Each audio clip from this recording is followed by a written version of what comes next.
आप सबको प्रभु यीशु मसीह के मधुर नाम में जय मसीह की, सबको शालोम। प्रभु के नाम में सबको सलाम मिले।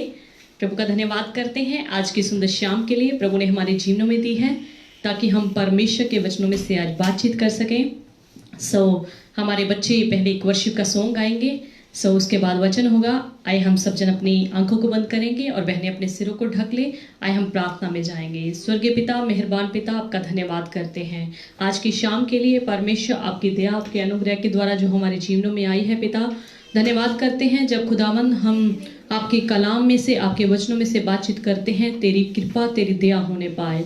प्रभु जी, आपका वचन जब खुलता है तो उसमें चंगाई उतरती है, उसमें बरकत उतरती है, उसमें आशीष आती है। धन्यवाद पिता परमेश्वर, क्योंकि आपने खुद कहा मैं तुम्हारा चंगा करने वाला परमेश्वर हूँ। आप तसल्ली देने वाले, आप शांति देने वाले, आप चंगाई देने वाले हमारे खुदावंद हैं। जीवन की रोटी और जीवन की ज्योति आप हैं पिता परमेश्वर। धन्यवाद करते हैं प्रभु जी, आज आप अपने कलाम के जरिए आप अपने लोगों से बातचीत करना। जितने भी लोग विश्वास और बड़ी श्रद्धा के साथ तेरे वचनों को सुनते हैं, ग्रहण करते हैं, इन सब के जीवनों में, सुनने वालों के जीवनों में बड़ी बरकत और बड़ी आशीष का खुदावंद आज का दिन, आज की ये शाम हो जाए। धन्यवाद प्रभु जी, जब तेरे बच्चे तेरी महिमा के लिए स्तुति आराधना करते हैं, तेरी महिमा के लिए गीत वचन गाते हैं, सबको स्वर्ग से बड़ी आशीष और बड़ी बरकत देना। अगले समय को तेरे सामर्थ्य हाथों में देते हुए प्रार्थना को प्रभु यीशु के सामर्थ्य और जिंदा नाम लेकर मांगते हैं, आमीन।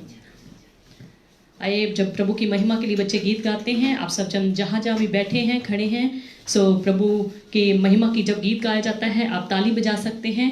वर्शिप का आनंद लीजिए। प्रभु आप सबों को बड़ी बरकत दे।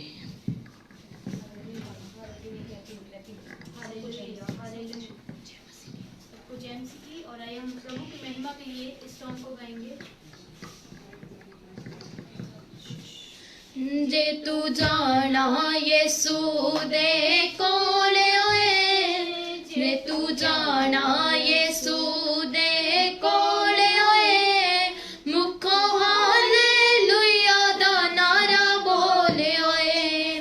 जे तू जाना यीशु दे कोले होए, मुखो हालेलुया दा नारा बोले होए। जे तू जाना यीशु दे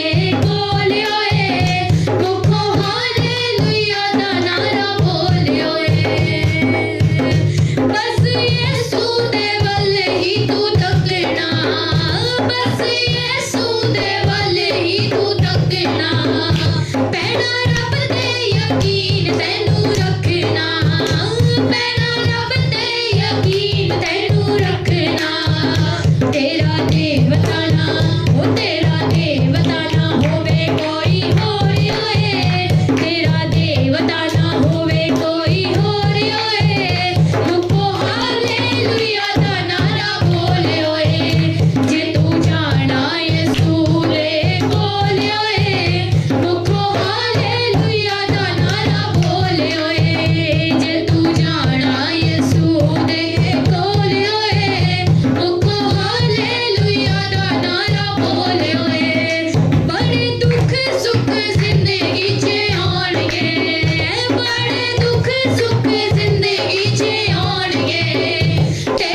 hallelujah, thank you Jesus, hallelujah, glory to God, thank you Lord, thank you Lord. धन्यवाद प्रभु, धन्यवाद यीशु, धन्यवाद नासरत के यीशु मसीह पवित्र परमेश्वर, तेरा धन्यवाद धन्यवाद धन्यवाद धन्यवाद। आज सब जन अपनी आंखों को 2 मिनट के लिए बंद करेंगे, प्रभु का धन्यवाद करें। Hallelujah, thank you Jesus, hallelujah, glory to God, hallelujah. धन्यवाद प्रभु, धन्यवाद प्रभु, तेरा शुक्रिया अदा करते हैं, तेरी तारीफ तेरी बंदगी करते हैं प्रभु, तेरी स्तुति करते हैं प्रभु।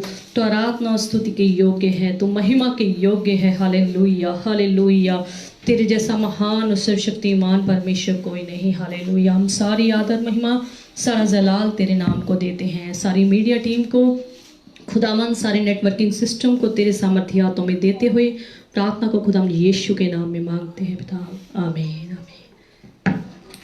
तो आज का वचन का टॉपिक आप सबको पता है। आज का वचन का टॉपिक है याकूब 1 अध्याय उसकी 12 आयत। धन्य है वह मनुष्य जो परीक्षा में स्थिर रहता है, क्योंकि वह खरा निकलकर जीवन का वह मुकुट पाएगा जिसकी प्रतिज्ञा प्रभु ने अपने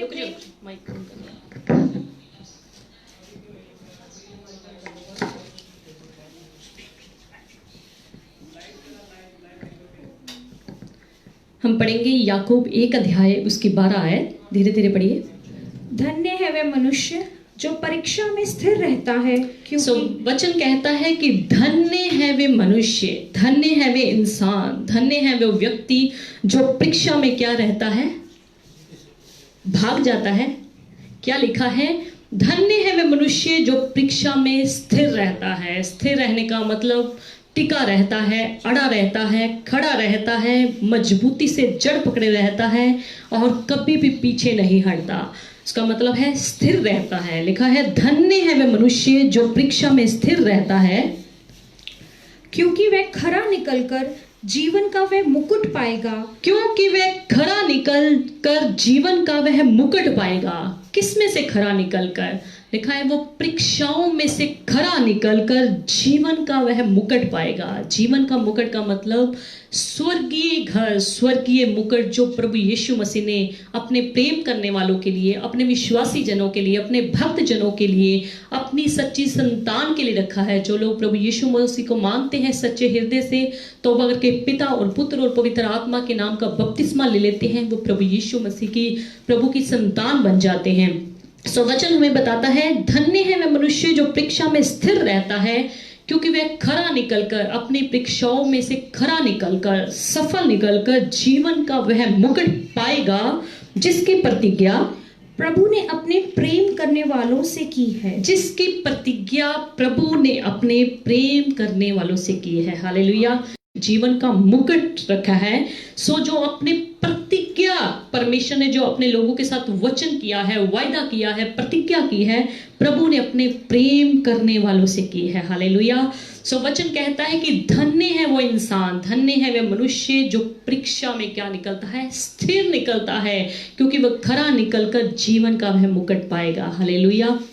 मेरे प्रिय भाइयों और बहनों, अगर आप प्रभु यीशु मसीह को मानते हैं, प्रभु यीशु मसीह पर विश्वास करते हैं, प्रभु यीशु मसीह के भक्त हैं, प्रभु यीशु मसीह की संतान आप बन चुके हैं, तो याद रखिए परमेश्वर ने, प्रभु यीशु मसीह ने आपके लिए एक जीवन का मुकुट रखा है। हालेलुया।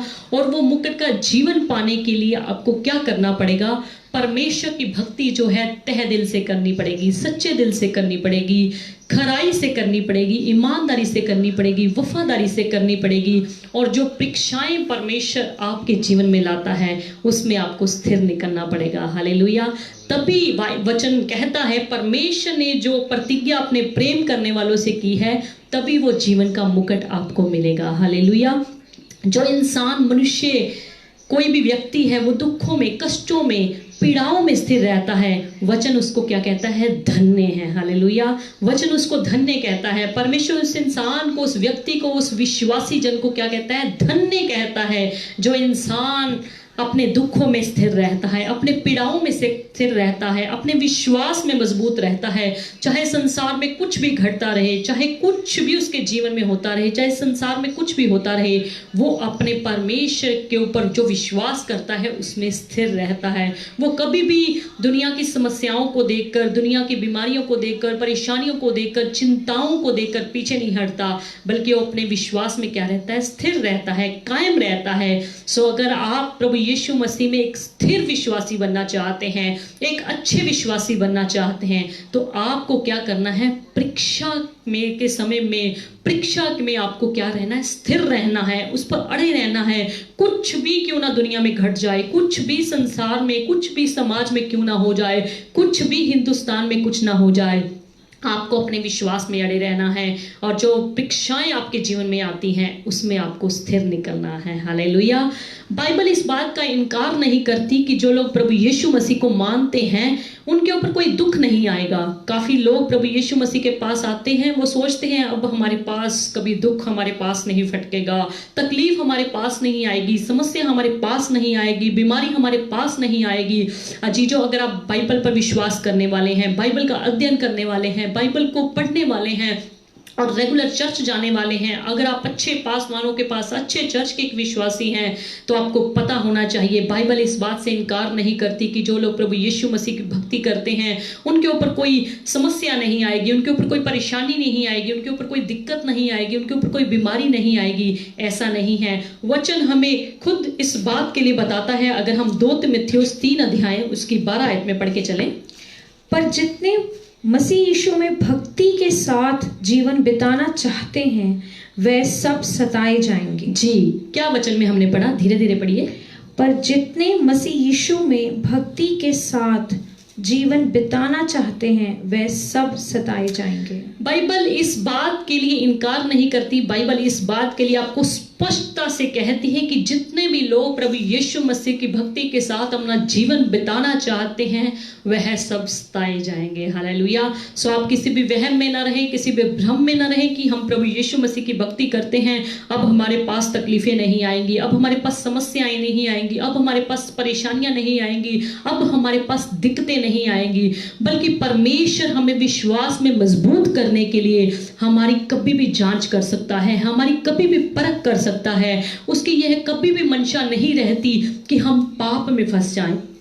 याद रखिए, वह परमेश्वर हमारी परीक्षा ले सकता है, हमें परख सकता है, पर उसकी कभी भी मंशा ये नहीं रहती कि वो हमें पाप में फंसे हुए देखे। हमने उन परिस्थितियों में से निकलना है, हमने उस दुखों में से निकलना है, हमने उन संकटों में से निकलना है। अजीजों, याद रखिए, आप बाइबल को पढ़ने वाले हैं, बाइबल को जानने वाले हैं, तो वचन में लिखा है कि प्रभु यीशु मसीह ने भी दुख उठाए। हालेलुया। प्रभु यीशु मसीह ने भी, वचन में लिखा है, कितने दुख उठाए। तो आप और मैं क्या बड़ी चीज है। अगर प्रभु यीशु मसीह परमेश्वर का एक लौता पुत्र होने के नाते भी उसने इतने संसार में दुख उठाए, तो आप और मैं क्या बड़ी चीज है। अगर हम इब्रानियों 5 अध्याय उसकी 8 आयत में पढ़ के चलें तो बाइबल स्पष्टता से बताती है कि प्रभु यीशु मसीह ने भी हम जो है दुख उठाए। पुत्र होने पर भी उसने दुख उठा उठा कर आज्ञा माननी सीखी। जी, वचन क्या कहता है कि पुत्र होने पर भी, किसका पुत्र? परमेश्वर का पुत्र होने पर भी उसने दुख उठा उठा कर क्या करी? आज्ञा माननी सीखी। हालेलुया। देखिए, वचन हमें स्पष्टता से कहता है कि प्रभु यीशु मसीह ने भी दुख उठाए थे। अगर प्रभु यीशु मसीह ने दुख उठाए थे तो क्या हमें उसके साथ दुख नहीं उठाने चाहिए? प्रेरितों के काम 1 अध्याय उसकी 3 आयत में भी बाइबल इस प्रकार, इस तरीके से स्पष्टता देती है हमें। प्रेरितों के काम, उसने दुख उठाने के बाद बहुत से पक्के प्रमाणों से अपने आप को उन्हें जीवित दिखाया। जी, वचन कहता है प्रभु यीशु मसीह ने दुख उठाने के बाद बहुत से पक्के प्रमाणों से अपने आप को जीवित दिखाया। वचन बताता है कि उसने बहुत दुख उठाए थे और पक्के प्रमाणों के साथ अपने आप को, अपने चेलों को, लोगों को क्या दिखाया था? जीवित दिखाया था कि देखो, मैंने इस संसार में कितने दुख उठाए, कितने कष्ट उठाए, मेरे को कोड़े मारे गए, मेरे के ऊपर थूका गया, मेरे को कितना विरोधियों ने तंग किया, मेरे को क्रूस पर चढ़ा दिया, फिर भी देखो क्या किया प्रभु यीशु मसीह ने? दुख उठा के बहुत से पक्के परमाणों के साथ अपने लोगों को, चेलों को जीवित दिखाई दिए। हालेलुया। परमेश्वर ने यह साबित कर दिया कि मैंने देखो कितने दुख उठाए, कितना मुझे मारा गया, कितना मुझे कोड़े मारे गए, मैं क्रॉस पे लटकाया गया और मैं तीसरे दिन जी भी उठा। हालेलुया। सो प्रभु यीशु मसीह इस बात के लिए कह रहे हैं कि मैंने देखो कितने दुख उठाए। हालेलुया। अगर प्रभु यीशु मसीह ने दुख उठाए तो आपके और मेरे ऊपर भी दुख आने कोई बड़ी बात नहीं है। हालेलुया। आपके ऊपर, मेरे ऊपर भी दुख आ सकते हैं, पर हमें उन दुखों में क्या रहना है? स्थिर रहना है, मजबूत रहना है, अड़े रहना है अपने परमेश्वर की भक्ति में, अपने परमेश्वर के विश्वास के ऊपर हमने कभी भी डगमगाना नहीं है। कितने लोगों के ऊपर जब दुख आते हैं, तकलीफें आती हैं, बीमारियां आती हैं, समस्याएं आती हैं, वो क्या करते हैं? अपने विश्वास से पीछे हट जाते हैं, विश्वास से मुड़ जाते हैं, वो प्रभु यीशु मसीह का इनकार कर देते हैं। पर जब उनके ऊपर सुख रहता है, उनके ऊपर कोई तकलीफ नहीं रहती, उनकी बीमारी दूर हो जाती है, उनकी परेशानी दूर हो जाती है, तब वो प्रभु यीशु मसीह को कहते हैं कितना अच्छा परमेश्वर है, कितना महान परमेश्वर है, कितना सर्वशक्तिमान परमेश्वर है। पर जब उनके ऊपर दुख आते हैं तब उनके शब्द क्या होते हैं? पलट जाते हैं कि कैसा प्रभु है, इसके कारण हमें कितना सताव आ रहा है। हम प्रभु यीशु मसीह की भक्ति करते हैं, हमारे ऊपर कितने दुख आ रहे हैं, कितनी बीमारियां आ रही हैं, कितनी तकलीफें आ रही हैं। अजीजों, ऐसे लोग समझिए प्रभु यीशु मसीह के अच्छे विश्वासी नहीं हैं, सच्चे विश्वासी नहीं हैं। हालेलुया। कई बार दुख हमें जो है, हमें कुछ सिखाने के लिए आते हैं। कई बार दुख हमें जो आते हैं, हमारे विश्वास को बढ़ाने के लिए आते हैं, हमें प्रभु में बढ़ने की प्रेरणा देने के लिए आते हैं। देखिए भजन संहिता में दाऊद राजा इस विषय में क्या कहता है? अगर हम पढ़े भजन संहिता 119 अध्याय उसकी 71 आए, मुझे जो दुख हुआ वह मेरे लिए भला ही हुआ। देखिए प्रभु का दास यह क्या कहता है कि मेरे लिए जो दुख हुआ, मेरे लिए क्या हुआ? भला ही हुआ। हालेलुया। मुझे जो दुख हुआ वो मेरे लिए क्या हुआ? भला ही हुआ। देखिए दाऊद के ऊपर कितने दुख आए, कितनी समस्याएं आई, उससे बैरी खड़े हो गए, फिर भी उसने क्या कहा कि जितने मेरे ऊपर दुख आए उससे मैं क्या करूं? मैं तेरी विधियों को सीख ही पाया हूं। हालेलुया। दाऊद राजा की तरह आज हमें भी यही कहना चाहिए। अगर हमारे ऊपर कोई समस्या आती है, कोई परेशानी आती है, कोई तकलीफ आती है, कोई विरोधी हमारे खड़े हो जाते हैं, तो यही कहना चाहिए, मुझे जो दुख हुआ, मुझे जो तकलीफ हुई, मुझे जो घाटा हुआ, मुझे जो बीमारी हुई, मुझे जो समस्या हुई, वो मेरे लिए क्या हुई? भला ही हुई। हालेलुया। वो कहता है जिससे कि मैं तेरी विधियों को सीख सकूं, जिससे मैं तेरे वचनों को सीख सकूं, जिससे मैं तेरे वचन का ज्ञान और ज्यादा अपने अंदर ले सकूं। हालेलुया।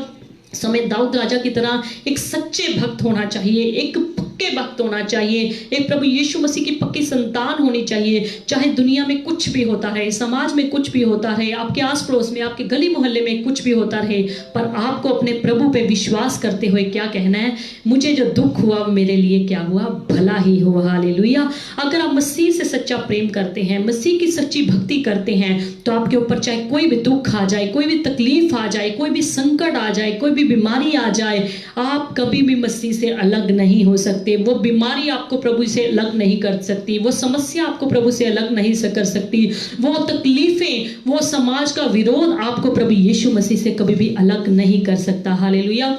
अगर हम उसके विश्वास में स्थिर रहे, अगर हम परीक्षाओं में स्थिर रहे, तो उससे भी हमारी क्या होगी? भलाई ही होगी। देखिए रोमियो में प्रभु का सेवक क्या कहता है? 8 अध्याय उसकी 35 आयत, कौन हमको मसीह के प्रेम से अलग करेगा? वचन कहता है कि कौन हमें मसीह के प्रेम से अलग करेगा। हालेलुया।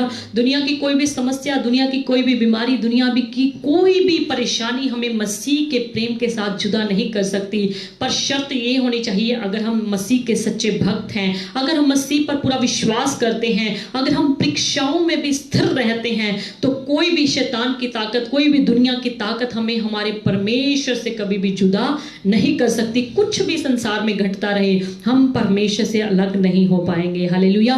जितने भी संसार में अभिषेक सेवक हुए, बड़े बड़े सेवक हुए, याद रखिए आप उनको अगर चेक करके देखेंगे, उनकी शुरुआती जीवन में, शुरुआती दिनों में प्रभु में जब वो आए थे, प्रभु की सेवकाई में जब उन्होंने कदम रखे थे, तो याद रखिए, अगर आप उनको चेक करके देखेंगे, उनके जीवन में कितनी समस्याएं थी, कितनी चिंताएं थी, कितना घाटा था, कितनी गरीबी थी, कितना स्ताव था, कितने वो दुखों में थे।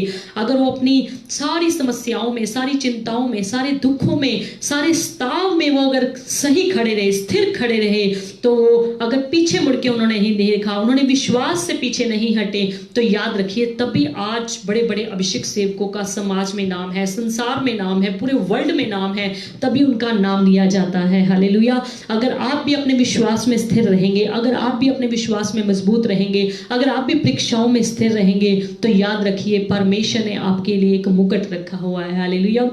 पर वो मुकुट आपको अभी नहीं मिलेगा। जब हमारा परमेश्वर हमें यहाँ पर लेने के लिए आएगा, इस संसार में लेने के लिए आएगा, बादलों में आएगा, तब वो हमें मुकुट मिलेगा। हालेलुया। सो उस मुकुट को पाने के लिए, उस मुकुट को प्राप्त करने के लिए आप अपनी भक्ति में जुटे रहिए। आप अपने विश्वास से कभी भी ना मुकरें। आप अपने विश्वास में, अपनी भक्ति में हमेशा क्या हुए, आगे बढ़ते चले जाएं। हालेलुया।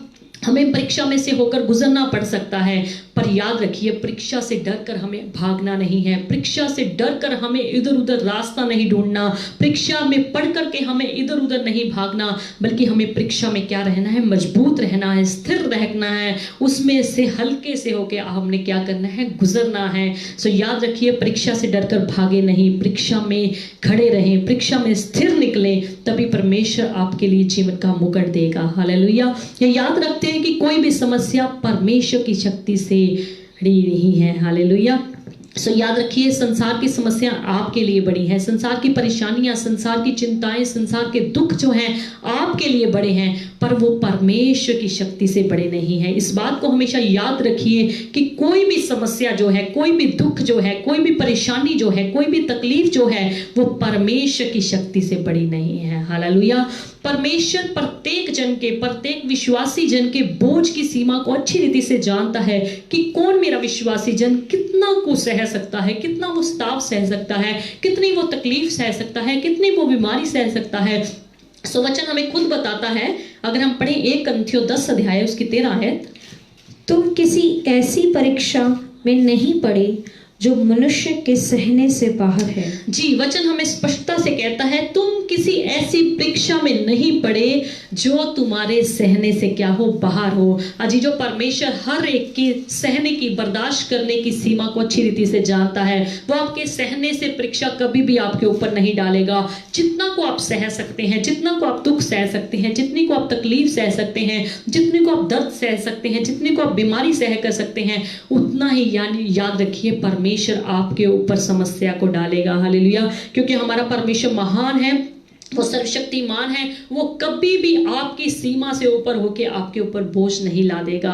वो कभी भी आपकी सीमा से बढ़कर आपके ऊपर समस्या नहीं डालेगा। वो कभी भी आपकी सीमा से बढ़कर आपके ऊपर परेशानियां या चिंताएं नहीं डालेगा। हालेलुया। याद रखिए दुख के बाद सुख आता है और रात के बाद क्या आता है, दिन आता है। इस बात को हमेशा याद रखिए, अगर आज हमारे ऊपर दुख है तो कल सुख भी आएगा। हालेलुया।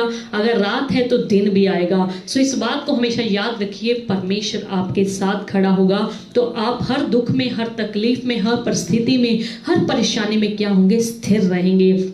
आपने परमेश्वर के सेवक अब्राहम बारे बहुत बार पढ़ा है, बहुत बार सीखा है, जिसका उत्पत्ति की किताब में ही, स्टार्टिंग की किताब में जिक्र दिया गया है। उसके पास कोई बच्चा नहीं था, कितना बड़ी उम्र के बाद होने के बाद उसके पास बच्चा पैदा हुआ जिसका नाम इसहाक रखा गया। परमेश्वर ने उसकी भी परीक्षा ली। हालेलुया। परमेश्वर ने अपने इतने बड़े सेवक अब्राहम की भी परीक्षा ली, जिसको इतने सालों के बाद यानी कि बूढ़ा होने के बाद परमेश्वर ने बच्चे की आशीष दी, उसका नाम इसहाक रखा गया। परमेश्वर ने उसकी भी परीक्षा ली, उसको भी कह दिया कि तुम मुझसे प्रेम करता है ना, तो अपने बेटे इसहाक को लेकर तुम मोरिया देश में चला जा, वहां पर पहाड़ मिलेगा, वहां पर जाके अपने बेटे की होम बलि चढ़ा दे। हालेलुया। सो वचन में लिखा है कि अब्राहम ने कुछ नहीं पूछा, क्योंकि अब्राहम जो था प्रभु में स्थिर था। वो पहले ही इतनी परीक्षाओं से गुजर चुका था। उसको पता था कि मेरा यहोवा परमेश्वर क्या है, मेरे साथ साथ है। सो अपने बेटे इसहाक को लेकर वो मोरिया देश में चला गया। सो पहाड़ पर जाकर अपने बेटे की जब होम बलि चढ़ाने लगा, तो परमेश्वर के स्वर्गदूत ने उसको क्या की, आवाज दी कि रुक जा अब्राहम, तुझे परमेश्वर ने परख लिया है। हालेलुया। अजीजों, परमेश्वर हमारी सीमा से बढ़कर कभी भी हमारी परीक्षा नहीं लेता। वो आपको परख सकता है, वो आपको चेक कर सकता है, वो आपके जो है सीमा को अच्छी तरह जानता है कि आप कितना को बर्दाश्त कर सकते हैं, आप कितना को सहन कर सकते हैं। उसने जब अब्राहम की परीक्षा ली तो याद रखिए वचन में लिखा है अब्राहम जो है इस परीक्षा में सफल पाया गया। तभी परमेश्वर के स्वर्गदूत ने उसको आवाज दी कि अपने बेटे की होम बलि चढ़ाने से रुक जा, क्योंकि पीछे क्या है, मेढ़ा है। हालेलुया। सो अब्राहम ने उस मेढ़े को लिया और उसकी बलि चढ़ा दी। अजीजो याद रखिए परमेश्वर आपके संग संग है। हालेलुया। अगर वो परीक्षा में भी डालता है आपको चेक करने के लिए, आपके विश्वास को बढ़ाने के लिए। उत्पत्ति के किताब में ही आपने अगर 37, 38, 39, 40 अध्याय में पढ़ा होगा तो वहां पर एक यूसुफ नाम के व्यक्ति का जिक्र दिया गया है। आप जानते हैं कि यूसुफ के ऊपर कितनी समस्याएं आई, कितनी प्रकार से उसको परखा गया, कितने प्रकार से उसको चेक किया गया। याद रखिए वो भी अपने जीवन की हर परीक्षा में सफल पाया गया। अगर वो सफल पाया गया तभी उसको प्रधानमंत्री की पदवी मिली। याद रखिए उसको हर तरीके से चेक किया गया, उसको करैक्टर की गलती में भी चेक किया गया, कहीं ये करैक्टर की गलती में तो नहीं फंस जाता। उसने अपने बाप की आज्ञा को माना, अपने भाइयों के पास चला गया जो उससे बैर करते थे, उसके पास भी वो चला गया। ये भी उसकी एक परीक्षा की घड़ी थी। उसको मारा कूटा गया, ये भी उसकी परीक्षा थी। उसको इश्माइलियों के हाथ में बेच दिया गया, ये भी उसकी परीक्षा थी। उसको पोतीफर के घर ला दिया गया, ये भी उसकी परीक्षा थी। याद रखिए यूसुफ हर परिस्थिति में यानी कि हर पड़ाव में क्या किया गया, सफल पाया गया। तभी आगे जाकर उसको प्रधानमंत्री की इतनी अच्छी पदवी मिली कि उसके भाई भी आकर उससे मांगने के लिए आए। हालेलुया। जिन्होंने उसको मारा था, कूटा था, खड्डे में गिराया था, नफरत करते थे, बैर करते थे, याद रखिए एक दिन वो भी भीख के तौर पर उससे कुछ मांगने के लिए आए। हालेलुया। आप प्रभु की दासी रूत के बारे में अच्छी तरीके से आपने वचन में पढ़ा होगा। रूत के चैप्टर में लिखा है पहले अध्याय में, जब रूत के पति की डेथ हो गई, उसके ससुर की भी डेथ हो गई, सो उसके जो सास ने उसको कहा कि तू अपने मायके लौट जा। हालेलुया।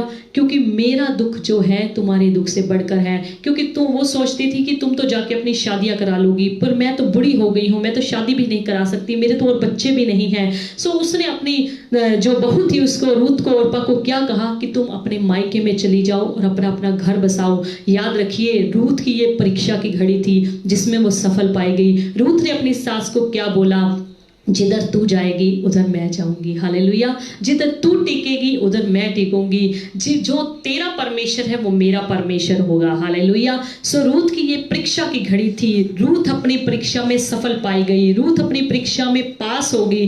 तभी याद रखिए उसको आगे जाकर परमेश्वर ने कितना आशीषित किया। वो अपनी सास के प्रति कितनी वफादार थी। उसने स्पष्टता से कहा, क्योंकि वो परमेश्वर को जान चुकी थी, परमेश्वर यहोवा के बारे में अच्छी रीति से जान चुकी थी कि आकाश और पृथ्वी के ऊपर केवल एक ही नाम है, वो नाम है प्रभु यीशु का नाम। हालेलुया। तो उसने परमेश्वर को ग्रहण कर लिया था, परमेश्वर को जान लिया था, परमेश्वर के वचन को मान लिया था। उसने तभी कहा कि तेरा परमेश्वर मेरा परमेश्वर होगा। हालेलुया। अगर आप पढ़ना चाहते हैं रूत 1 अध्याय में आप अच्छी रीति से पढ़ सकते हैं। उसने अपनी सास को क्या कहा, तेरा परमेश्वर मेरा परमेश्वर होगा। उसने अपनी सास से कोई भी तर्क वितर्क नहीं किया, बल्कि अपनी सास को ये कहा कि जिधर तू जाएगी उधर मैं जाऊंगी, तेरे लोग मेरे लोग होंगे, जिधर तू टिकेगी उधर मैं टिकूंगी, तेरा परमेश्वर मेरा परमेश्वर होगा। हालेलुया। सो अगर वो परमेश्वर के वचन के ऊपर टिकी रही, अपनी सास के प्रति वफादार रही, अगर अपनी परीक्षा में वो सफल पाई गई, तब आगे जाकर परमेश्वर ने उसको कितना आशीषित किया। याद रखिए दाऊद के ऊपर भी बड़े दुख आए, उसके भी बड़े बैरी खड़े हुए, उसके भी बड़े सताने वाले लोग खड़े हुए। अगर हम भजन संहिता 9 अध्याय उसकी 13 आयत में पढ़ें तो वचन क्या कहता है, हे यहोवा मुझ पर अनुग्रह कर, तू जो मुझे मृत्यु के फाटकों के पास से उठाता है, मेरे दुख को देख जो मेरे बैरी मुझे दे रहे हैं। दाऊद राजा क्या कहता है कि मेरे दुख को देख जो मेरे बैरी मुझे देते हैं। हालेलुया।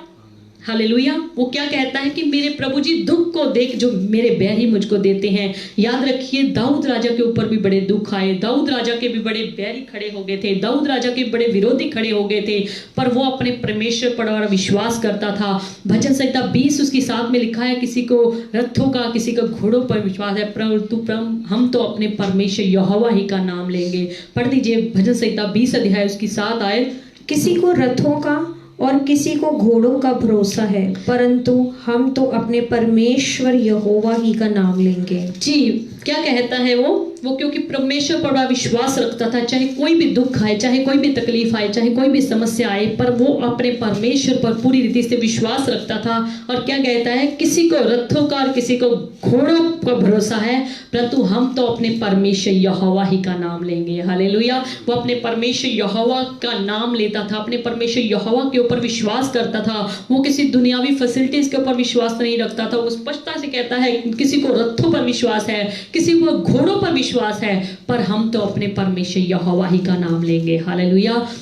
बाइबल में लिखा है कि अय्यूब के ऊपर कितनी परीक्षाएं आई, कितनी समस्याएं आई, बल्कि वो कितना धर्मी इंसान था, खरा इंसान था, परमेश्वर का डर मानने वाला इंसान था। उसके ऊपर भी कितने दुख आए, उसके ऊपर भी कितनी तकलीफें आई। उसका सब कुछ खत्म हो चुका था, बाल बच्चे सब कुछ खत्म हो गया था। उसका जो धन संपत्ति थी, बाइबल कहती कि वो भी खत्म हो चुकी थी, पर वो अपने परमेश्वर के ऊपर अड़ा रहा, परमेश्वर के विश्वास के ऊपर मजबूत रहा। उसने अपनी मुंह से कभी भी कोई परमेश्वर के विरुद्ध बात नहीं करी, वो कभी भी अपने विश्वास से मुकरा नहीं। सो वचन में क्या लिखा है, जब उसका सब कुछ लुट गया, जब सब कुछ उसका चला गया, उसका शरीर जो था फोड़े फिंसियों से भर गया, उसका सिर्फ प्राण ही बाकी था और कुछ भी उसके पास नहीं था, बल्कि सब कुछ चला गया था। बेशक सब कुछ चला गया था, पर परमेश्वर को वो भरोसा रखता था, परमेश्वर पर विश्वास रखता था। पर उसकी पत्नी का विश्वास गिर गया। उसने कहा छोड़ दे अपने परमेश्वर को, पर उसने अपनी पत्नी को क्या कहा, अगर हम अय्यूब 2 अध्याय उसकी 10 आयत में पढ़ें, जब उसका शरीर फोड़े फिंसियों से भर गया, जब उसके बाल बच्चों की डेथ होगी, जब उसका सब कुछ यानी कि एकदम से कह दे कि हम लुट गया था, बर्बाद हो गया था, चला गया था, वो बिल्कुल कंगाल टाइप हो गया था, तो क्या लिखा है 2 अध्याय 10 आयत में, उसने उससे कहा, तू एक मूढ़ स्त्री की सी बातें करती है, क्या हम जो परमेश्वर के हाथ से सुख लेते हैं दुख ना ले। जब उसकी पत्नी का विश्वास गिर गया तो उसने उसे कहा, क्या तो एक मूढ़ स्त्री की सी बातें करती हैं, क्या जो हम परमेश्वर के हाथ से सुख लेते हैं दुख ना ले। अगर परमेश्वर ने हमें इतनी धन संपत्ति दी, इतने अच्छे बच्चे दिए थे, इतना धन दौलत दिया था, अगर परमेश्वर ने हमसे ले लिया तो क्या करें, हम क्या करें, अपने विश्वास से गिर जाएं, मैं तेरी तरह बन जाऊं। बल्कि उसने अपनी पत्नी को डांटते हुए कहा, तू एक मूढ़ स्त्री की सी बातें करती हैं, क्या हम जो परमेश्वर के हाथ से सुख लेते हैं दुख ना लें। सो वो परमेश्वर के हाथ से दुख लेना भी जानता था और सुख लेना भी जानता था। सो वचन में लिखा है कि वो एक खरा पुरुष था, सीधा पुरुष था, परमेश्वर का डर मानने वाला था, तभी वो दुखों में भी स्थिर रहा, तभी वो सुख भी परमेश्वर से लेना जानता था। खराई में चलकर, ईमानदारी में चलकर, परमेश्वर का डर मानकर उसने परमेश्वर से बहुत सुख भी प्राप्त किए थे। और जब उसके ऊपर दुख आ गया तो उसने अपनी पत्नी को स्पष्टता से कहा, क्या हम जो परमेश्वर के हाथ से सुख लेते हैं दुख ना लें। हालेलुया। सो परमेश्वर का धन्यवाद कि जो परमेश्वर के अच्छे भक्त होते हैं, अच्छे विश्वासी जन होते हैं, वो कभी भी परीक्षा में इधर उधर नहीं भटकते, बल्कि वो अपने परमेश्वर की मजबूती पर बने रहते हैं, परमेश्वर के ऊपर ईमान पक्का लेकर आते हैं। सो अगर हम याकूब 5 अध्याय उसकी 17 आयत में देखें तो वचन वहां पर कहता है कि एलिया जो प्रभु का दास था वो भी हमारे समान दुख सुख भोगी मनुष्य था। हालेलुया। सो एलिया इतना बड़ा प्रभु का नबी कहलाया, इतना बड़े बड़े उसके द्वारा चमत्कार हुए, इतना बड़े बड़े उसके द्वारा कार्य हुए। सो वचन कहता है एलिया भी तो हमारे समान सुख दुख भोगी मनुष्य था। हालेलुया। याद रखिए, इसका मतलब ये है कि एलिया के ऊपर भी दुख भी आते होंगे, सुख भी आते होंगे, सुख भी आते होंगे, दुख भी आते होंगे। सो वचन स्पष्टता से कहता है कि एलिया भी तो हमारे समान दुख सुख भोगी मनुष्य था। याद रखिए, अगर उसके ऊपर दुख सुख आ सकते हैं तो आज हमारे ऊपर भी दुख सुख आ सकते हैं। सो हमें दुख में भी उसी तरह से परमेश्वर के साथ अपनी प्रीति बना के रखनी है और सुख में भी उसी तरह से अपने परमेश्वर से प्रीति बना के रखनी है। हमें अपने विश्वास से गिरना नहीं, विश्वास से मुकरना नहीं। अगर आप विश्वास में बने रहेंगे तभी परमेश्वर आपके लिए जीवन का मुकुट देगा। हालेलुया। दानियल का भी परीक्षा का समय आया। हालेलुया। दानियल के लिए जब राजा ने ऐसी आज्ञा निकाल दी, ऐसा ऑर्डर निकाल दिया कि मुझे छोड़ कोई किसी से विनती ना करे, किसी से प्रार्थना न करे। याद रखिए, दानियल के लिए ये भी एक परीक्षा का समय था। वो भी अपनी परीक्षा में स्थिर पाया गया, वो भी अपनी परीक्षा में क्या था, पास हो गया, सफल पाया गया। तभी परमेश्वर ने उसको शेरों की मान से बचा लिया। शद्रक मेशक अबेदनेगो के ऊपर भी समस्या आई, उसके ऊपर भी परीक्षा का समय आया। जब राजा ने खड़ी कराई हुई मूर्ति को कहा कि सजदा करो, पर उन्होंने क्या कहा कि हम अपने परमेश्वर यहोवा के सिवा किसी के आगे दंडवत नहीं करेंगे। हालेलुया। ये उनकी परीक्षा की घड़ी थी, ये उनकी परीक्षा का समय था। अगर उन्होंने राजा की खड़ी कराई हुई मूर्ति को सजदा नहीं किया तो याद रखिए आगे जाकर उनको आग के भट्टे से भी परमेश्वर ने बचाया और उस राजा के हाथों से उनको नया ऊंचा पद भी दिया। हालेलुया। सो वचन कहता है रोमियो 8 अध्याय उसकी अगर उसकी 28 आयत में पढ़े हम, उसमें वचन क्या कहता है, अगर हमारे ऊपर परीक्षा भी आती है, समस्या भी आती है, तो वो हमारी भलाई के लिए होती है। हालेलुया। रोमियो 8 अध्याय उसकी 28 आयत। हम जानते हैं कि जो लोग परमेश्वर से प्रेम रखते हैं उनके लिए सब बातें मिलकर भलाई ही को उत्पन्न करती हैं। जी धीरे धीरे पढ़िए ऊपर से। हम जानते हैं और हम जानते हैं जो लोग परमेश्वर से प्रेम रखते हैं, जो लोग परमेश्वर से प्रेम रखते हैं, जो लोग परमेश्वर के सच्चे भक्त होते हैं, उनके लिए सब बातें मिलकर भलाई ही को उत्पन्न करती हैं। उनके लिए सारी बातें मिलकर क्या करती हैं, भलाई ही को उत्पन्न करती हैं। अगर शद्रक मेशक अबेदनेगो के ऊपर विपत्ति आई, समस्या आई, ऐसी परिस्थिति में वो खड़े हो गए कि क्या करें, दंडवत करें कि ना करें। अगर दंडवत करते हैं तो हम अपने परमेश्वर को नाराज करते हैं, अगर दंडवत नहीं करते तो हमें आग के भट्टे में जाना पड़ सकता है। उनके लिए परीक्षा की घड़ी थी, अगर वो परीक्षा की घड़ी में सफल पाए गए तो परमेश्वर ने उनको आग के भट्टे से भी बचाया और राजा के हाथों से उनको ऊंचा पद भी दिया। हालेलुया। याद रखिए वचन में लिखा है कि जो लोग परमेश्वर से प्रेम रखते हैं उनके लिए सारी बातें मिलकर क्या करती हैं, भलाई ही को पैदा करती हैं। चाहे वो हमारे ऊपर कोई विपत्ति हो, चाहे हमारे ऊपर कोई समस्या हो, चाहे हमारे ऊपर कोई परेशानी हो, चाहे हमारे ऊपर कोई बीमारी हो, चाहे हमारे ऊपर कोई तकलीफ हो।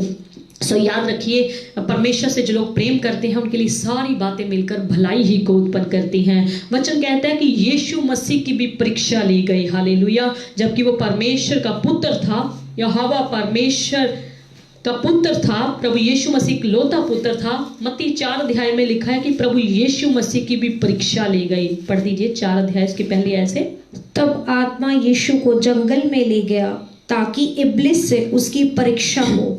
वह 40 दिन और 40 रात निराहार रहा। जी तब उसे वचन क्या कहता है, तब आत्मा यीशु को कहाँ ले गया, जंगल में ले गया ताकि शैतान से, इब्लीस से उसकी क्या हो, परीक्षा हो। देखिए प्रभु यीशु मसीह की भी परीक्षा ली गई, प्रभु यीशु मसीह को भी परखा गया क्योंकि वो 40 दिन रात क्या कर रहा था, निराहार था और उसे भूख लगी थी। तब परखने वाले ने उसके पास आकर सबसे पहला प्रश्न क्या कहा, क्योंकि प्रभु यीशु मसीह उस समय भूखे थे, तो परखने वाले ने पास आके क्या कहा, यदि तू परमेश्वर का पुत्र है तो कह दे कि ये पत्थर रोटियां बन जाएं। क्योंकि परखने वाला जानता था कि प्रभु यीशु मसीह भूखा है, उसको भूख लगी है। तो परखने वाले ने क्या कहा, यदि तू परमेश्वर का पुत्र है तो कह दे ये पत्थर तेरे लिए क्या बन जाए, रोटियां बन जाए। हालेलुया। सो लिखा है 4 अध्याय में ऐसे प्रभु यीशु मसीह की परीक्षा ली गई, पर प्रभु यीशु मसीह हर परीक्षा में सफल पाए गए, हर परीक्षा में वो क्या है, उत्तम पाए गए, हर परीक्षा में वो पास हो गए। हालेलुया। वो शैतान की किसी भी चालाकी में नहीं फंसे। शैतान ने चाहे बड़े बड़े उनको प्रभु यीशु मसीह को कुछ कुछ दिखाने की कोशिश करी। अगर हम 5 अध्याय 5 आयत में पढ़े, तब इब्लीस ने उसे पवित्र नगर में ले गया और मंदिर के कंगूरे पर खड़ा किया और उससे कहा, यदि तू परमेश्वर का पुत्र है तो अपने आप को नीचे गिरा दे, क्योंकि लिखा है वह तेरे विषय में तेरे अपने स्वर्गदूतों को आज्ञा देगा कि वे तुझको हाथों हाथ उठा लेंगे। हालेलुया। सो प्रभु यीशु मसीह की भी परीक्षा ली गई। आज शैतान हमारी भी परीक्षा ले सकता है, हमारे पड़ोसी हमारी परीक्षा ले सकते हैं, हमारी सरकार हमारी परीक्षा ले सकती है, हमारे जो मंत्री हैं वो हमारी परीक्षा ले सकते हैं। पर आपको उन परीक्षाओं में क्या करना है, स्थिर रहना है, अड़े रहना है, अपने विश्वास को मजबूती से पकड़े रहना है, तभी आपको आगे जाकर जीवन का मुकुट मिलेगा। तो पहला तीमुथियुस 5 अध्याय उसकी 23 आयत में लिखा है, तीमुथियुस जो था वो उसको भी तकलीफ रहती थी, उसका भी पेट खराब रहता था, वो भी बीमार रहता था। आज कितने लोगों के ऊपर, कितने विश्वासी के ऊपर अगर कोई समस्या आ जाए, अगर उनकी कोई शारीरिक तकलीफ बढ़ जाए या शारीरिक तकलीफ ठीक ना हो या कुछ भी अन्य उनको कोई बीमारी लग जाए तो अपने विश्वास से पीछे हट जाते हैं। सो जिस तरीके से हमने एलिया के बारे में पढ़ा कि एलिया भी दुख सुख भोगी मनुष्य था, सो तीमुथियुस के बारे में लिखा है कि वो भी, उसका भी पेट क्या रहता था, खराब रहता था। आज आपका और मेरा पेट भी खराब रह सकता है। काफी लोग कहते हैं तो प्रभु यीशु मसीह के घर में जाने लग गया, प्रभु यीशु मसीह की भक्ति करने लग गया। तेरी तो पेट की समस्या गई नहीं, तेरी तो पेट की बीमारी गई नहीं, तेरी तो पेट की दर्द गई नहीं, तेरा तो पेट की खराबी गई नहीं। सो याद रखिए, तिमुथियुस का भी पेट खराब रहता था, वो भी बीमार रहता था। आज अगर आप और मैं बीमार हो गए तो इसमें कोई बड़ी बात नहीं। ये बाइबल इस बात से किसी भी रीति से इनकार नहीं करती कि जो लोग प्रभु यीशु मसीह की भक्ति करते हैं उनके ऊपर स्ताव नहीं आएंगे, उनके ऊपर दुख नहीं आएंगे, उनके ऊपर तकलीफें नहीं आएंगी। हमने परमेश्वर के अभिषिक्त सेवकों के बारे में पढ़ा, अभिषिक्त लोगों के बारे में पढ़ा कि उनके ऊपर भी कितनी समस्याएं, अब्राहम के ऊपर कितनी परीक्षाएं, अय्यूब के ऊपर कितनी परीक्षाएं, पर ये सब लोग जो है अपनी परीक्षा में सफल पाए गए, अपनी परीक्षा में ये पूरी रीति से पास हो गए। हालेलुया। राजा हिजकिया के बारे में भी लिखा है कि वो भी एक दिन इतना रोगी हो गया कि मरने पर था। हालेलुया। यशायाह 38 अध्याय में लिखा है कि राजा हिजकिया भी जो था कि बहुत बीमार पड़ गया था। सो कई बार जो हमारे ऊपर दुख आते हैं वो हमारी पाप की वजह से आते हैं।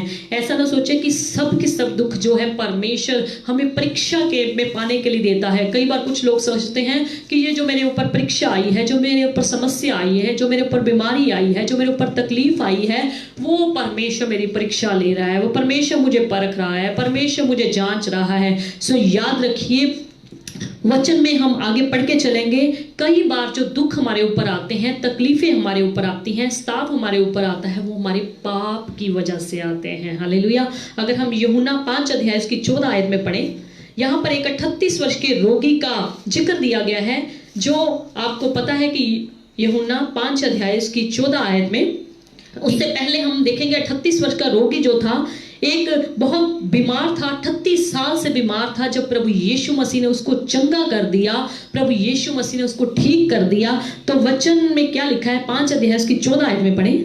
यीशु ने उससे कहा, देख तू चंगा हो गया है, फिर से पाप मत करना। जी, वचन में क्या लिखा है, प्रभु यीशु ने कहा, इन बातों के बाद वे यीशु को मंदिर में मिला। यीशु ने उससे कहा, क्या कहा, देख तू चंगा हो गया है। देख तू क्या हो गया है, चंगा हो गया है, तू ठीक हो गया है, तू अपनी बीमारी से ठीक हो गया है, फिर से पाप मत करना। फिर से पाप मत करना। हालेलुया। इसका मतलब स्पष्ट रीति से प्रभु यीशु मसीह उसको बता रहे हैं कि तेरे ऊपर जो बीमारी थी वो पाप की वजह से थी, पर अब तेरी बीमारी ठीक हो गई है, अब तू चंगा हो गया है, अब तू ठीक हो गया है, तो अपने 38 वर्ष की रोग तेरे ऊपर था, तो उससे ठीक हो गया है, जा फिर से पाप मत करना। ऐसा ना हो कि इससे कोई भारी विपत्ति तुझ पर आ पड़े। सो प्रभु यीशु ने कहा, फिर से पाप मत करना, ऐसा ना हो कि इससे भी भारी विपत्ति, इससे भी भारी समस्या, इससे भी भारी दुख, इससे भी भारी बीमारी तेरे ऊपर आ पड़े। हालेलुया। इसका मतलब स्पष्ट है, जो बीमारी हमारे ऊपर आती है, जो तकलीफ हमारे ऊपर आती है, जो चिंता हमारे ऊपर आती है, जो परेशानी आती है, वो पाप की वजह से भी आ सकती है। हालेलुया। सो याद रखिए, अपने जीवन को पाप से मुक्त करके रखें, पाप से आजाद करके रखें। अगर हम गिनती 2 अध्याय उसकी 10 आयत में देखें, जो मरियम थी उसने प्रभु के दास मूसा की क्या कर दी थी, निंदा कर दी थी, निंदा करके उसने पाप कर दिया था। सो इससे परमेश्वर को बड़ा क्या हुआ, दुख हुआ, परमेश्वर को बड़ा गुस्सा आया, परमेश्वर को मरियम के ऊपर बड़ा क्रोध आया। सो गिनती 12 अध्याय उसकी 10 आयत में लिखा है, मरियम को क्या हो गया, कोड़ लग गया। हालेलुया। पढ़ दीजिए गिनती 2 अध्याय उसकी 10 आयत। तब वह बादल तंबू के ऊपर से उठ गया और मरियम कोढ़ से हिम के समान श्वेत हो गई, और हारून ने मरियम की ओर दृष्टि की और देखा कि वह कोढ़िन हो गई है। सो किस लिए कोड़ी हो गई है, इससे अगर ऊपरली आयत में हम पढ़ेंगे तो उसने क्या की थी, मूसा प्रभु का जो अभिषिक्त सेवक था, परमेश्वर जिससे बड़ा प्रेम करता था, उसकी क्या कर दी थी, निंदा कर दी थी। ऐसा करके उसने परमेश्वर को रिस दिलाया था, क्रोध दिलाया था, गुस्सा दिलाया था। तो वचन क्या कहता है कि इस बात के कारण वो क्या हो गई थी, कोढ़िन हो गई थी। सो याद रखिए, दुख जो हमारे ऊपर आते हैं, तकलीफ जो हमारे ऊपर आती है, जो परेशानी आती है, वो हमारी किसी पाप की वजह से भी आ सकती है। कई बार ऐसे दुख भी होते हैं, कई बार ऐसी समस्याएं भी होती हैं, कई बार ऐसी परेशानियां भी होती हैं जो परमेश्वर की महिमा के लिए हमारे जीवन में आती हैं। अगर हम यूहन्ना 11 अध्याय उसकी 4 आयत में देखें, लाजर जो परमेश्वर का क्या था, प्रभु यीशु मसीह का प्रिय मित्र था, नजदीकी दोस्त था। सो उसकी भी एक दिन लिखा है डेथ हो गई, मौत हो गई। जब उसकी मौत हो गई, प्रभु यीशु मसीह जहां पर थे, वचन कहता है उससे भी कहीं दूर चला गया। यानी कि उस समय, जिस समय उसको संदेशा मिला, जिस समय उसको ये मैसेज मिला कि तेरा मित्र लाजर जो है मर चुका है, सो प्रभु यीशु मसीह उसके पास जाने की बजाय वो और आगे चले गए। आज भी काफी विश्वासी लोग को जब ऐसा महसूस करते हैं कि पास्टर जी को जब पता लग गया हमारी समस्या के बारे में, हमारी तकलीफ बारे में, हमारे दुखों के बारे में, पास्टर जी हमारे घर नहीं आए, पास्टर ने हमें फोन नहीं किया, पास्टर ने हमारे लिए दुआ नहीं करी, पास्टर ने किसी को एल्डर को अपने हमारे घर में नहीं भेजा, पास्टर ने अपनी कमेटी के मेंबर को हमारे घर में नहीं भेजा, पास्टर ने हमारा हाल चाल नहीं पूछा। बाइबल में लिखा है प्रभु यीशु मसीह का दोस्त जो था लाजर, वो उसका प्रिय मित्र था, प्रिय दोस्त था, नजदीकी का दोस्त था। और ये भी बाइबल बताती है प्रभु यीशु मसीह लाजर के घर से प्रत्येक जन से बड़ा प्रेम किया करते थे। जब लाजर की डेथ होगी तो प्रभु यीशु मसीह जिस जगह पर थे वो उस जगह से भी दूर ज्यादा आगे चले गए। बाइबल में लिखा है कि जो लाजर की मृत्यु का कारण था वो परमेश्वर की महिमा का कारण था, वो कोई उसका पाप की वजह से नहीं था। अगर हम यूहन्ना 11 अध्याय उसकी 4 आयत में पढ़े, ये बीमारी मृत्यु की नहीं परंतु परमेश्वर की महिमा के लिए है। जब प्रभु यीशु मसीह को इस बात का संदेशा मिला, जब प्रभु यीशु मसीह को इस बारे में पता चला कि लाजर की मौत हो गई है, तब प्रभु यीशु मसीह ने अपने चेलों से क्या कहा, ये सुनकर यीशु ने कहा ये बीमारी मृत्यु की नहीं। हालेलुया। प्रभु यीशु मसीह के कहने का क्या मतलब था, जो ये मृत्यु लाजर की मुझे बता रहे हैं कि हो गई है, ये उसकी बीमारी जो है, जो उसकी मृत्यु है, वो किसी बीमारी की नहीं परंतु परमेश्वर की क्या है, महिमा के लिए है। हालेलुया। कि उसके द्वारा परमेश्वर के पुत्र की महिमा हो। याद रखिए, लाजर की मृत्यु को, लाजर के कब्र में से निकाले गए को आज भी याद किया जाता है। उस समय भी परमेश्वर की, प्रभु यीशु मसीह की, परमेश्वर की महिमा हुई। याद रखिए, आज भी जब इस स्टोरी को पढ़ा जाता है, आज भी जब इस स्टोरी को याद किया जाता है, जब आज भी संडे स्कूल में इस स्टोरी को बताया जाता है, आज भी इस स्टोरी के द्वारा परमेश्वर की महिमा होती है। हालेलुया। याद रखिए, कई तकलीफें, कई समस्याएं, कई स्ताव जो हमारे ऊपर आते हैं वो हमारे पाप की वजह से आते हैं, पर कई स्ताव ऐसे होते हैं, कई समस्याएं ऐसी होती हैं जो हमारे जीवन में परमेश्वर के महिमा करने के लिए आते हैं। हालेलुया। कई बार कुछ लोग लालच में आकर के परमेश्वर के क्या करते हैं, परमेश्वर से मुकर जाते हैं, वो पाप कर बैठते हैं। वो अपनी लालच में आकर, दुनियावी लालच में पड़कर, किसी भी, चाहे वो पैसे का लालच हो, चाहे वो सुंदरता का लालच हो, चाहे वो किसी भी अच्छी सुख सुविधा का लालच हो, वो लालच में पड़कर क्या करते हैं, पाप कर बैठते हैं। और इस वजह से अगर उनके ऊपर समस्या आए तो वो पाप की वजह से होती हैं। अगर आप वचन में देखते हैं, वचन में आपने पढ़ा होगा, जो यहूदा इस्करियोती था, प्रभु यीशु मसीह का चेला था, वो क्या था, प्रभु यीशु मसीह की थैली उसके पास रहती थी, वो लालची स्वभाव का था, यानी कि कहते कि पैसे का लालची था, वो लालची टाइप का स्वभाव रखता था। याद रखिए, 30 चांदी के सिक्कों में उसने प्रभु यीशु मसीह को पकड़वा दिया। उसके अंदर पाप आ गया, उसके अंदर लालच आ गया, और इसी लालच में वो जो उसके ऊपर परीक्षा का समय था वो उसमें फंस गया, वो उसमें फेल हो गया, वो अपने जो था परीक्षा में सफल ना हो पाया। वो लालच जो उसके अंदर था, पैसों का लालच था, वो 30 चांदी के सिक्कों में बिक गया, और प्रभु यीशु मसीह जिसको वो गुरु कहा करता था, उसको ही विरोधियों के हाथों में पकड़वा दिया। हालेलुया। याद रखिए, लालच जो है हमें कई बार पाप में फंसा देता है।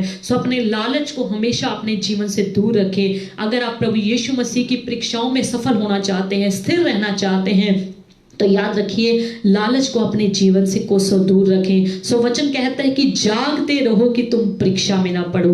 वचन हमें स्पष्ट कहता है कि जागते रहो, आत्मा में जागते रहो, प्रार्थना में जागते रहो, ताकि तुम परीक्षा में ना पड़ो। हालेलुया। जो किसी भी चीज में कमजोर होता है, चाहे वो शराब के नशे में, चाहे वो सिगरेट के नशे में, किसी भी चीज में कमजोर होता है, अगर वो एक बार इस चीजों को छोड़ भी देता है, नशा करना छोड़ देता है, सिगरेट पीना छोड़ देता है, बीड़ी पीना छोड़ देता है, या किसी भी तरीके का अपनी आंखों का गंदापन छोड़ देता है, या अपने किसी भी मुंह की निंदा चुगली की बातों को छोड़ देता है, या शराब पीना छोड़ देता है, याद रखिए, अगर हम उसके पास ठीक होने के बावजूद भी उसके पास ये चीजें लेकर जाएंगे। अगर उसका लालच उत्पन्न हो गया तो समझ लीजिए उसने पाप कर दिया, क्योंकि उसने सारी चीजों को ये छोड़ दिया था। अगर वो फिर से उसी लालच को देकर, उसी शराब को देकर, उसी बीड़ी सिगरेट को देकर, उसी अपने आंखों के अंधेपन को देकर फिर से उसी चीज में फंस जाता है, लालच में फंस जाता है, तो याद रखिए वो पाप करता है। हालेलुया। सो जब पाप हमारे जीवन में आएगा तो दुख हमारे ऊपर आ सकते हैं, स्ताव हमारे ऊपर आ सकते हैं। हमारे माँ बाप जो होते हैं वो भी हमसे कितना प्रेम करते हैं, पर याद रखिए हमारी गलतियों की वजह से, हमारे अंदर जो कोई बुराई होती है, कई बार हमें वो भी डांट देते हैं। हालेलुया। सो अगर वो डांट सकते हैं तो हमारा परमेश्वर जिसने हमारी रचना की है, जिसने हमें बनाया है, जिसने हमारी सृष्टि की है, वो भी हमें डांट सकता है, ताकि हम स्थिर निकल जाएं, ताकि हम पक्के विश्वास में मजबूत निकल जाएं। सो याद रखिए आपकी परीक्षा जो है आपके लालच की वजह से भी आ सकती है, आपकी परीक्षा जो है परमेश्वर की महिमा के लिए भी आ सकती है, आपकी परीक्षा जो है पाप की वजह से भी आ सकती है। याद रखिए परमेश्वर दुखों में हमें परख कर हमें ऊंचा उठाता है, वो हमें विश्वास में परखता है, वो हमें प्रेम को परखता है कि हम उससे कितना प्रेम करते हैं, हम उस पर कितना विश्वास करते हैं। दुख याद रखिए हमारे नाश के लिए नहीं, बल्कि हमें परमेश्वर में बढ़ने के लिए आते हैं, परमेश्वर में मजबूत करने के लिए आते हैं, परमेश्वर में हमें बढ़ने के लिए आते हैं। आप निकाल के रखिए हबक्कूक 3 अध्याय की 17 आयत। अच्छे जो प्रभु के लोग होते हैं, अच्छे जो प्रभु के विश्वासी लोग होते हैं, अच्छे जो मसीह के साथ चलने वाले लोग होते हैं, वो जीवन में कुछ भी उनके घटता रहे, कुछ भी समस्याएं आती रहे, कुछ भी बीमारी आती रहे, कुछ भी परेशानी आती रहे, कुछ भी चिंता आती रहे, याद रखिए वो अपनी दौड़ की तरफ ध्यान रखते हैं, वो अपने निशाने की ओर ध्यान रखते हैं। वो कभी भी पीछे मुड़कर नहीं देखते, वो कभी भी अपने विश्वास से नहीं गिरते, वो कभी भी अपने विश्वास से नहीं मुकरते, बल्कि उनका निशाना प्रभु यीशु मसीह होता है, और वो हमेशा अपने निशाने की ओर दौड़े चले जाते हैं। चाहे उनके जीवन में कुछ भी घटता रहे, चाहे उनके जीवन में कुछ भी क्यों ना होता रहे, याद रखिए वो अपने निशाने की ओर दौड़े चले जाते हैं, और उनका निशाना जो होता है प्रभु यीशु मसीह होता है। कुछ भी उनके जीवन में हो जाए, कुछ भी उनके जीवन में घट जाए, वो अपने परमेश्वर में क्या रहते हैं, खुश रहते हैं, आनंदित रहते हैं। अगर हम हबक्कूक 3 अध्याय उसकी 17 आयत पढ़ें, क्योंकि दास यहाँ क्या कहता है, क्योंकि चाहे अंजीर के वृक्षों में फूल न लगे और ना दाखलता में फल लगे, जलपाई के वृक्ष से केवल धोखा पाया जाए, और खेतों में अन्न न उपजे, भेड़शालाओं में भेड़ बकरियां ना रहें, और ना थानों में गाय बैल हो, तो भी मैं यहोवा के कारण आनंदित और मगन रहूंगा, और अपने उद्धारकर्ता परमेश्वर के द्वारा अति प्रसन्न रहूंगा। जी, वचन क्या कहता है, प्रभु का दास क्या कहता है, क्योंकि चाहे अंजीर के वृक्षों में क्या न लगे, फूल ना लगे, और ना दाखलताओं में फल लगे, जलपाई के वृक्ष से केवल मुझे धोखा ही धोखा पा मिले, और खेतों में अन्न ही ना उपजे, भेड़शालाओं में भेड़ बकरियां ना रहें, और ना थानों में गायें बैल रहें, तो भी मैं अपने यहोवा के कारण आनंदित और मगन रहूंगा। हालेलुया। सो परमेश्वर का दास यहाँ पर परमेश्वर के प्रति अपना कितना प्रेम दिखा रहा है। वो कह रहा है चाहे कितनी भी समस्या मेरे ऊपर आ जाए, चाहे कितना भी मुझे घाटा पड़ जाए, चाहे कितनी भी गरीबी मेरे ऊपर क्यों ना आ जाए, तो भी मैं यहोवा के कारण क्या रहूंगा, आनंदित रहूंगा, मगन रहूंगा, खुश रहूंगा, और अपने उद्धारकर्ता परमेश्वर के प्रति क्या रहूंगा, मैं प्रसन्न रहूंगा। हालेलुया। याद रखिए वचन इस बात की कोई गारंटी नहीं देता कि जब आप प्रभु यीशु मसीह की भक्ति करते हैं तो आपके ऊपर दुख नहीं आएंगे, बल्कि भजन संहिता 55 उसकी 22 आयत में वचन क्या कहता है, अपना बोझ परमेश्वर पर डाल दे, वह तुझे संभालेगा। इसका मतलब बोझ आना जरूरी है और परमेश्वर आपको संभालेगा। हालेलुया। और वचन में पढ़ के चले 1 पतरस 5 अध्याय उसकी 7 आयत, उसमें लिखा है अपनी सारी चिंता उस पर डाल दे क्योंकि उसको तुम्हारा ध्यान है। याद रखिए चिंता आ सकती है, बोझ आ सकता है, गरीबी आ सकती है, घाटा आ सकता है, समस्याएं आ सकती हैं, पर आपको उसमें क्या रहना है, परमेश्वर पर मजबूत विश्वास रखना है। योद्धा के समान मेरे साथ क्या कर, दुख उठा, यानी कि जैसे मैं दुख उठा रहा हूं, प्रभु यीशु मसीह का एक अच्छा योद्धा बन, एक अच्छा विश्वासी बन, एक अच्छा भक्त बन। जैसे मैं दुख उठा रहा हूं, मेरे साथ तू भी क्या कर, दुख उठा। पहला पतरस 2 अध्याय की 21 आयत में लिखा है, मसीह भी तुम्हारे लिए दुख उठाकर तुम्हें एक आदर्श दे गया। हालेलुया। यानी कि तुम्हें एक नमूना दे गया कि तुम भी उसके पद चिन्हों पर चलते जाओ। हालेलुया। सो मसीह यीशु ने हमारे लिए एक नमूना दिया है कि जैसे मैंने तुम्हारे लिए दुख उठाए हैं, तुम भी दुख उठाओ और उसके पद चिन्हों पर क्या करो, चलते जाओ। पहला पतरस 4 अध्याय उसकी 19 आयत भी पढ़ दीजिए। इसलिए जो परमेश्वर की इच्छा के अनुसार दुख उठाते जी, हैं, वचन क्या कहता है? इसलिए जो लोग परमेश्वर की इच्छा के अनुसार दुख उठाते हैं, वे भलाई करते हुए अपने अपने प्राण को विश्वास योग्य सृजनहार के हाथ में सौंपते वह हैं। भलाई करते हुए, धीरे धीरे पढ़िए, भलाई करते वे हुए, भलाई करते हुए अपने अपने प्राण को वे भलाई करते हुए अपने अपने प्राण को विश्वास योग्य सृजनहार के हाथ में सौंप दें। विश्वास योग्य सृजनहार के हाथ में क्या कर देते हैं? सौंप देते हैं। याद रखिए वचन क्या लिखा है? जो परमेश्वर की इच्छा के अनुसार दुख उठाते हैं। इसका मतलब कुछ दुख ऐसे भी होते हैं जो परमेश्वर की इच्छा के अनुसार नहीं होते। याकूब 1 अध्याय उसकी 2 आयत। हे मेरे भाइयों, जब तुम नाना प्रकार की परीक्षाओं हे मेरे भाइयों, जब तुम नाना प्रकार की परीक्षाओं में पढ़ो, यानी कि तरह तरह की परीक्षाओं में पढ़ो, तो तुम इसको पूरे आनंद की बात समझो, ये जानकर कि तुम्हारे विश्वास के परखे क्या करना है? हे भाइयों, जब तुम नाना प्रकार की अलग अलग तरह की परीक्षाओं में पढ़ो तो इसको पूरे क्या करना है? आनंद की बात समझना है, ये जानकर कि तुम्हारे विश्वास के परखे जाने से क्या होगा? धीरज उत्पन्न होगा। पर धीरज को हमने क्या करना है? अपना पूरा काम करने देना है, ताकि तुम पूरे और क्या हो जाओ? परफेक्ट हो जाओ, सिद्ध हो जाओ, और तुम में किसी बात की घटी ना हो। हालेलुया। सो प्रकाशित वाक्य 2 अध्याय उसकी 10 आयत के आखिरी पद में लिखा है, प्राण देने तक विश्वासी रहे। इसका मतलब है वचन ये बताना चाहता है, वचन ये आपको कहना चाहता है, वचन ये आपको तसल्ली देना चाहता है कि प्राण देने तक, यानी कि अंतिम तेरी जब मौत के दिन तक आ जाएंगे, जब अंतिम तेरी जिंदगी के दिन आ जाएंगे, तब तक तेरे ऊपर दुख आ सकते हैं। सो वचन में लिखा है प्राण देने तक क्या रहे? विश्वासी रहे। हालेलुया। प्राण देने तक हमें अपने विश्वास में मजबूत रहना है। प्राण देने तक हमें अपने विश्वास में कायम रहना है।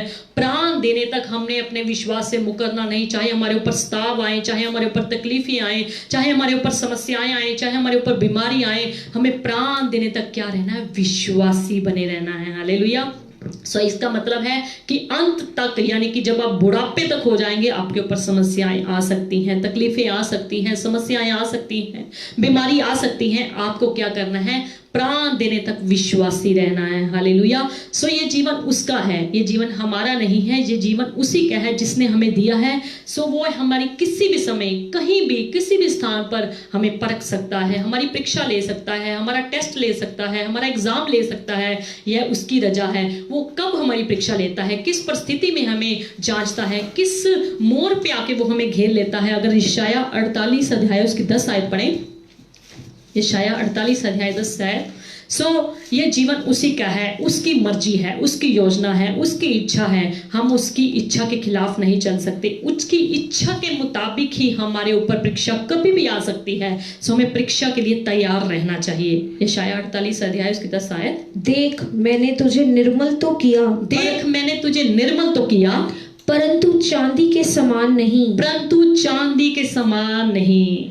मैंने दुख की भट्टी में परख कर तुझे चुन लिया है। क्या कहता है? मैंने तुझे दुख की भट्टी में से, मैंने तुझे दुख की भट्टी में परख कर तुझे चुन लिया मैंने है। तुझे दुख की भट्टी में परख कर तुझे क्या है? चुन लिया है। तू दुख की भट्टी में परखा गया, जांच लिया गया।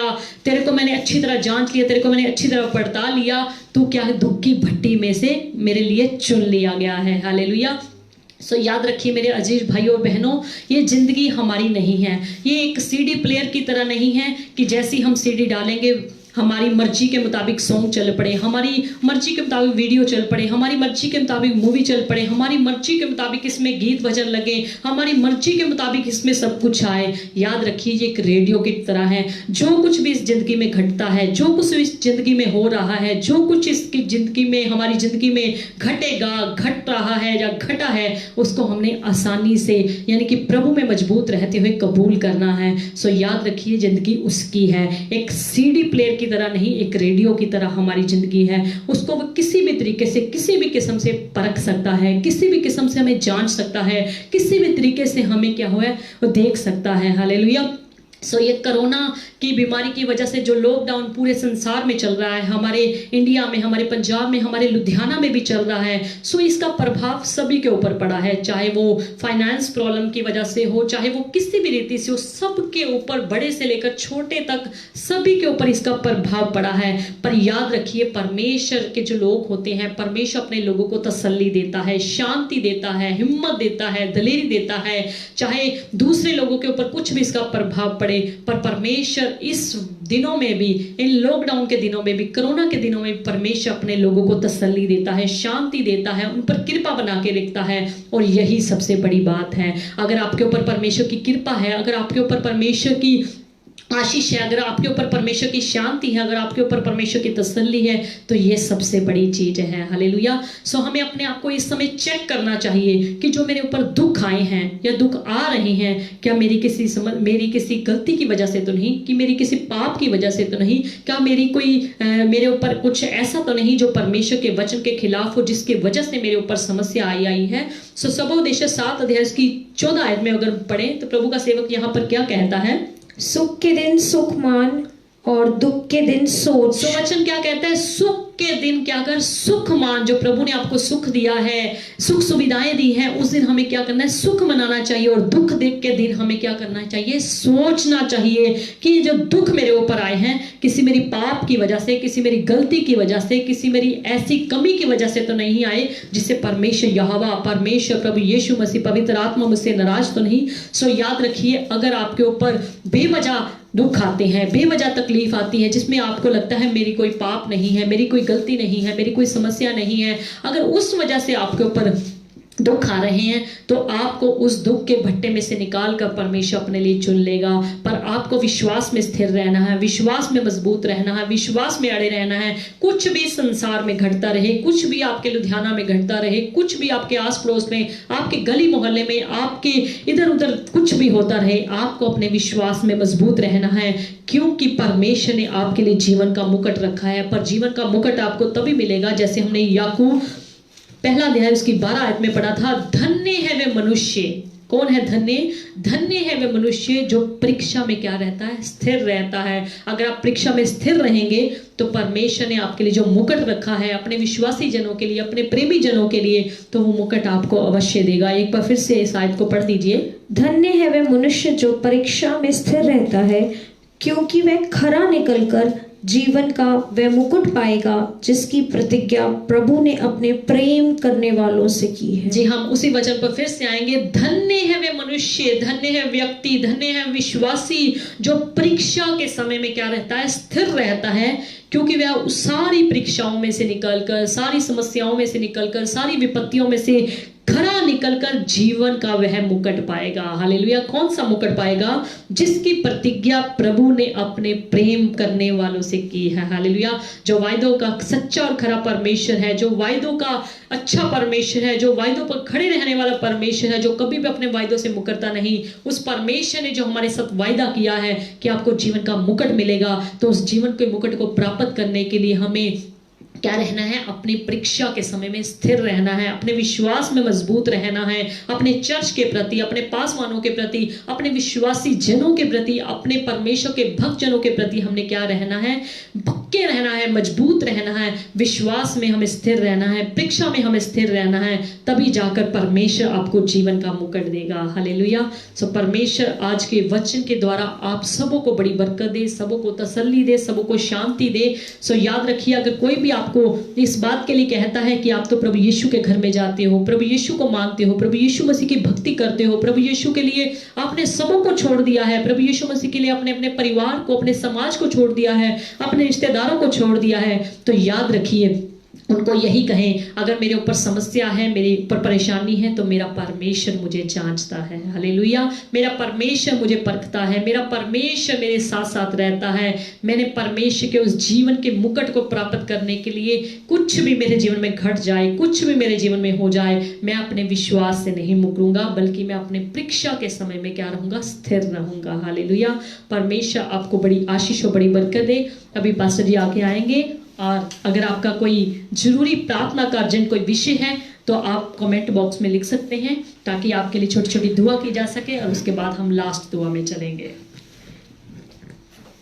Hallelujah, thank you Jesus, thank you Jesus, hallelujah. Hallelujah. मेरा विश्वास है आप सबने आज के वचन से बड़ी आशीष पाई सो मेरा विश्वास है कि आज के वचन के द्वारा आप सबों ने बड़ी बरकत पाई होगी। आप सबको प्रभु यीशु मसीह के नाम में शांति मिले। आप सबों को प्रभु यीशु मसीह के नाम में शांति मिले। प्रभु की दासी ने आपको जो दुखों के ऊपर मैसेज दिया, प्रभु की दासी ने जो आपको दुखों के ऊपर मैसेज दिया, दुख मसीह लोगों की जिंदगी में आएंगे जरूर, दुख मसीह लोगों के जीवनों में आएंगे जरूर, लेकिन एक दुख जो दुनिया के ऊपर आते पर एक दुख जो दुनिया के ऊपर आते हैं, एक दुख जो प्रभु के लोगों पे आते और एक दुख जो प्रभु के लोगों के ऊपर आते हैं, उसमें क्या फर्क है? उसमें क्या फर्क है?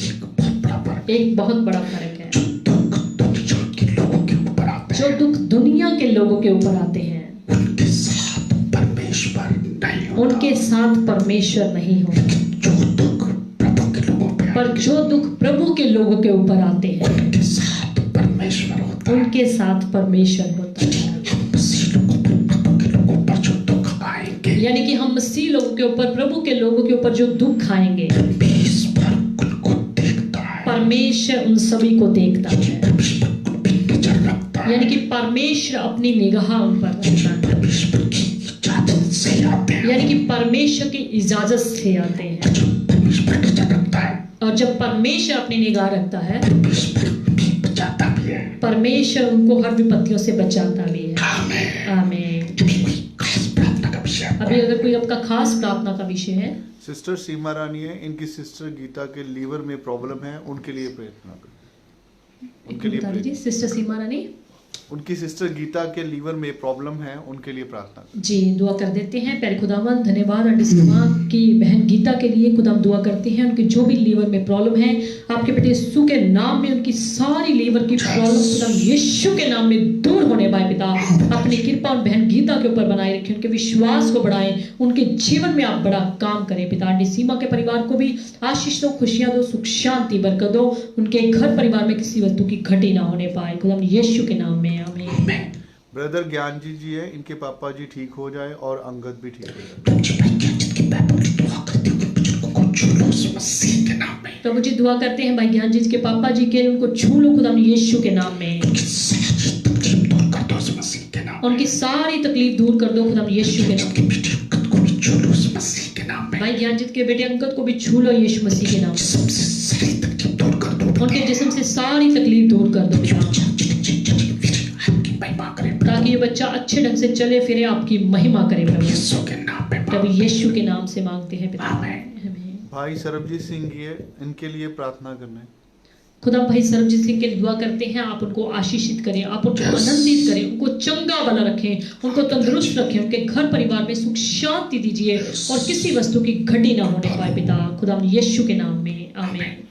ब्रदर परव अरोड़ा है, इनके नोज में बार बार इन्फेक्शन हो जाती है, उसके लिए प्रार्थना। प्रेम जी बेटे बार-बार उठाते दुआ करके नोज में बार-बार इन्फेक्शन हो जाती है, इस मसीह के लोगों की तरह इन्फेक्शन दूर हो जाए। खुदा उन बेटे परव अरोड़ा के लिए दुआ करते हैं, जो भी उनके नोज में बार बार इन्फेक्शन हो जाती है, खुदा यीशु के नाम में वो सारी तकलीफ दूर हो जाए पिता, वो बेटा इस मसीह के नाम में बिल्कुल चंगा भला हो जाए। और वो बेटा पूरी तरह से खुदा यीशु के नाम में चंगा भला हो जाए पिता, घर में सुख शांति बख्श दो उनके पिता, घर में सुख शांति बख्श दो पिता, यीशु के नाम में प्रभु यीशु के नाम में मांगते हैं आमीन। आमीन। प्रियंका प्रताप है, इनका आत्मिक जीवन ज्यादा से ज्यादा ग्रोथ हो जाए। खुदा हम दुआ करते हैं बहन प्रियंका प्रताप के लिए, आप उनके आत्मिक जीवन में बढ़ोतरी दीजिए, स्पिरिचुअल ग्रोथ दीजिए पिता, दुष्ट की हर एक ताकत से बचा के रखे परमेश्वर, उनके घर परिवार में सुख शांति दीजिए, उनके मम्मी को, पापा को, भाई बहनों को, भाभी को, परिवार घर में तेरी बरकत रहे, किसी वस्तु की घटी ना होने पाए, उनके आस पड़ोस गली मोहल्ले में सब जगह सुख शांति बरकत देना प्रभु यीशु के नाम में आमीन। मेघा अजय अरोड़ा है, इनकी बेबी के लिए ब्लेसिंग। हरियाणा से प्रभु उनके सुंदर बच्चे की आशीष दे दो। खुदा हम दुआ करते हैं बहन मेघा अजय अरोड़ा के लिए, जो कि कैथल हरियाणा से, आप उनके घर में सुंदर बच्चे की आशीष दे। दुष्ट की जो शक्ति इनकी आशीष को रोके हुए हैं, खुदा यीशु के नाम में दूर होने पाए। और उस बहन के पति को, उनके पूरे परिवार को बड़ी बरकत दो, अपना लहू लगा दो पिता, खुदा यीशु के नाम में मांगते हैं आमीन। ब्रदर दिनेश कुमार हैं, बेटे की आशीष के लिए और प्रेयर और फैमिली के लिए। बेटे आशीष के लिए प्रेयर करें और उनकी फैमिली के लिए। खुदावंद भाई दिनेश के परिवार के लिए दुआ करते हैं। आप उनके छोटे बेटे आशीष को आशीष दो पिता, और ज्यादा आशीषों से माला माल करो पिता। उनके घर में किसी वस्तु की घटी ना होने पाए, उस बच्चे का खानदान में पैदा होना बड़ी बरकत का वसीला बने। उनको तंदुरुस्ती दीजिए, शिफा दीजिए। उनकी मम्मी को, पापा को, भाइयों को, परिवार घर में तेरी आशीष, तेरी बरकत रहे पिता, प्रभु यीशु के नाम में आमीन। सिस्टर डाली है, ब्रदर जगतार के लिए प्रेयर करें, फैमिली के लिए प्रेयर करें।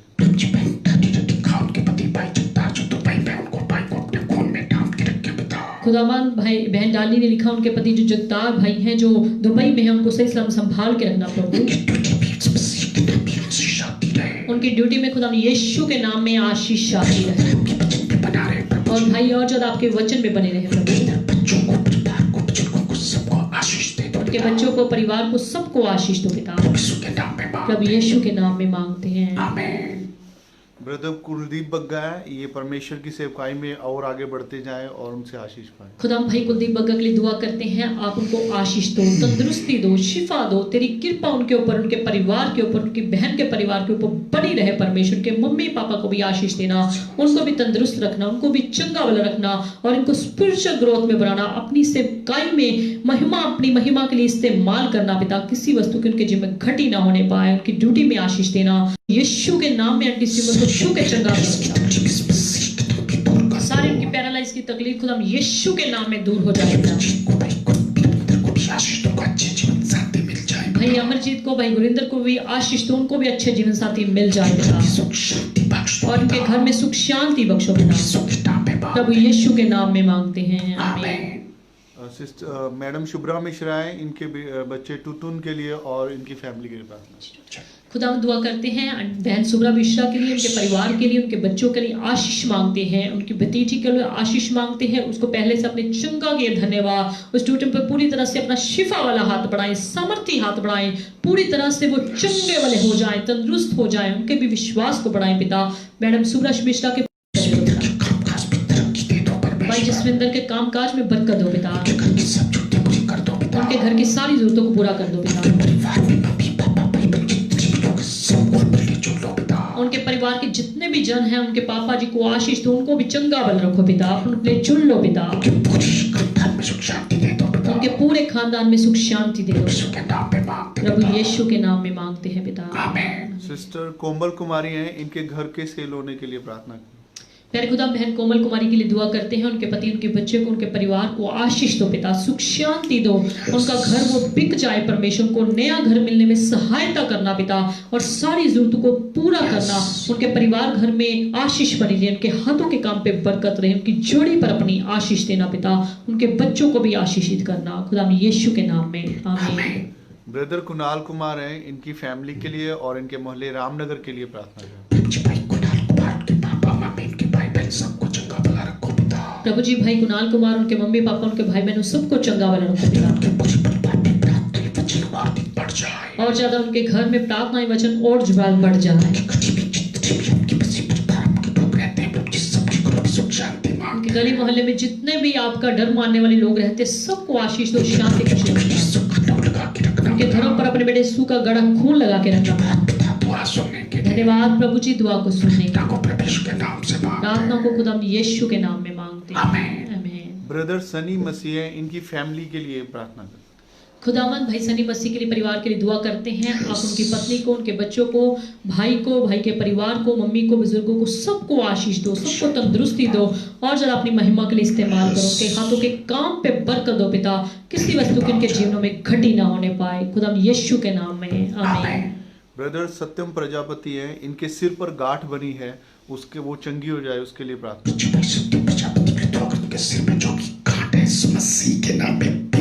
प्रभु जी भाई सत्यम प्रजापति के सिर में जो गांठ बनी है, खुदा यीशु के सामर्थ्य नाम में वो पिघल जाए, और वो भाई खुदा यीशु के नाम में चंगाई पाए, उनके जीवन बड़ा चमत्कार हो जाएगा। प्रभु यीशु के नाम में मांगते हैं पिता आमीन। परव अरोड़ा हैं, इनकी महिमा की जॉब के लिए प्रार्थना करें। खुदावन परम अरोड़ा के लिए दुआ करते हैं उनके घर परिवार में सुख शांति देना, उनकी बहन महिमा को अच्छी परमानेंट जॉब मिल जाए जो तेरी मर्जी के मुताबिक है। उन बेटी को, उनके भाई को भी सही सलामत अपने डर में, अपने खौफ में कनाडा में संभाल के रखना पिता, ताकि वो भी बच्चे आपके डर में, आपके खौफ में बने रहे परमेश्वर। इधर इंडिया में जितनी भी उनकी फैमिलीज है, जितने भी परिवार के लोग हैं, सबको आशीष दो, सबको तंदुरुस्त रखो प्रभु यीशु के नाम में, आमीन। सिस्टर दीप्ति साहू है कलकत्ता से, इनकी फैमिली के लिए प्रार्थना करें। दीप्ति साहू जो कलकत्ता से है, इस मसीह के नाम में उनके पूरे परिवार में खुशियां बख्श दो। खुदा बहन दीप्ति साहू जो कलकत्ता से है, खुदा उनकी पूरी फैमिली को आशीष दो, तंदुरुस्त रखो पिता। सच्चाई और प्रकट करो पिता। उनके पूरे परिवार में अपनी सच्चाई को और ज्यादा अच्छे से प्रकट करो पिता, और पूरे परिवार को अपने खून में ढांप के रखो पिता। आपके स्वर्गदूत हमेशा उनके अंग संग रहे। प्रभु यीशु के नाम से मांगते हैं पिता, आमीन। ब्रदर मनीष बलोन है, इनकी फैमिली के लिए प्रार्थना करें। खुदावंद बच्चे मनीष बलोन के परिवार के लिए दुआ करते हैं। हम उनके मम्मी को, पापा को, परिवार के प्रत्येक जनों को आशीष दो परमेश्वर, उनको खुशी दो, तसल्ली दो, शांति दो, अपनी नजदीकी में बढ़ा के रखो, किसी वस्तु की इनके जीवन में घटी ना होने पाए, अपनी शांति से इनको मालामाल करके रखें प्रभु यीशु के नाम में, आमीन। अभी कोई लास्ट अगर प्रार्थना का विषय है तो एक दो अनाउंसमेंट करेंगे, उसके बाद लास्ट दुआ में जाएंगे। जैसे कि आपको पता है कि 5 जुलाई को इस महीने का पहला संडे है जुलाई का, और पहले संडे को प्रभु भोज दिया जाता है।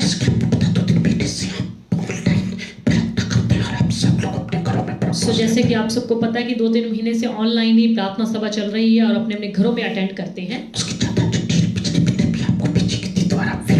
उसकी डिटेल जो है पिछले महीने भी आपको दी गई थी, अब फिर से दी जा रही है।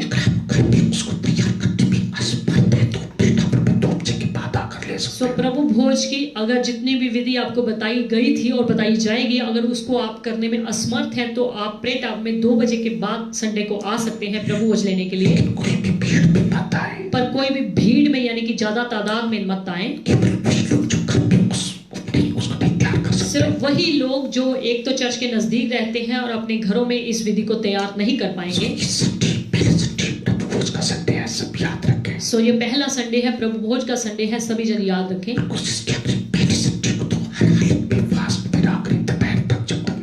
और कोशिश किया करें प्रभु भोज वाले संडे आप दोपहर तक कम से कम झूठ फास्टिंग में रहा करें। और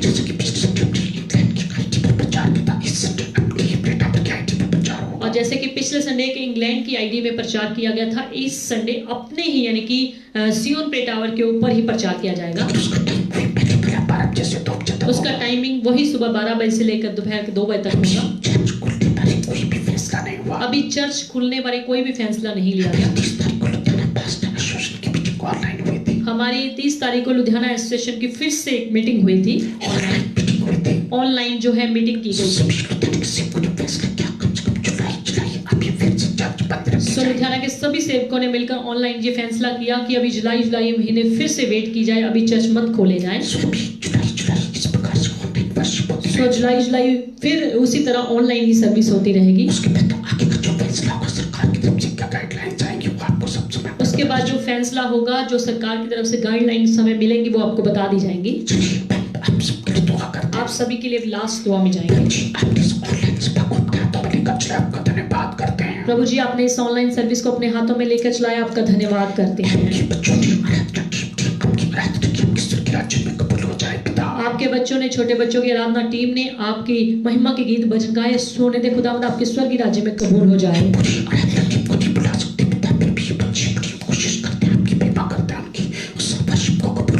हम पिता परमेश्वर पूरी आराधना टीम को नहीं बुला सकते, फिर भी खुदावंद छोटे बच्चों ने जो भी आपकी हजूरी में आपकी आराधना की है, परमेश्वर इसको अपने स्वर्ग में कबूल करें।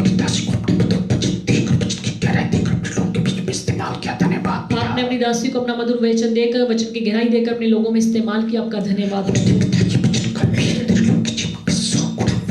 होने दे परमेश्वर, सुना गया वचन आपके लोगों के जीवन में 100 गुना फल लाए।